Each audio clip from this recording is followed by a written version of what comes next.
Finland was the only country paying its debts to USA after Second World War. That is high reputation we have. So our position is always that what has been agreed should be also fulfilled. That's so simple in my opinion. And after listening to discussion which is going on there, I think that Europeans start to understand that they have to take more responsibility of their own security, in spite of the fact that they are members of NATO and have a lot of trust to NATO. You yourself have decided to up the spending for NATO collective security. Finland has pledged 55 million more euros, I believe. Yes, and you have to keep in mind that Finland has had a different attitude all these decades. When we thought that peace is forever, we still have conscription.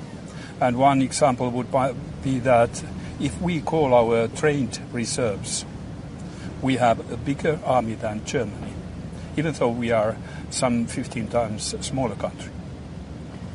What would you say is the greatest external threat to Europe today? Is it Vladimir Putin? No, I wouldn't say that. I would say that it's a combination. It's terrorism and migration, and also Russia, what happened in Crimea, in Ukraine. And if you look sentiments, they maybe differ a bit. In the western parts of the Union, people are maybe more shocked with the terrorism, migration, and in the eastern parts, it's more Russia-based. But,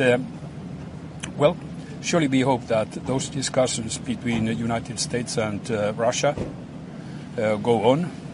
And if they go on respecting the international laws, the international order, that would be a good thing. But they should go further on that path. There's been a great deal of concern over the mixed messages we've heard from Washington. President Donald Trump at times is espousing different views on what should be happening with the NATO alliance and also in terms of Russia's sanctions.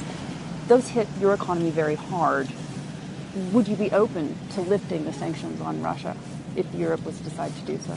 I think that the latest remark from Trump was that, he keeps on statements about Crimea, that it was illegal, and also Ukraine. And then we have no difficulties at all. It's very clear that if the Minsk agreement is fulfilled, so that means that those sanctions which were put because of eastern Ukraine should also be abolished.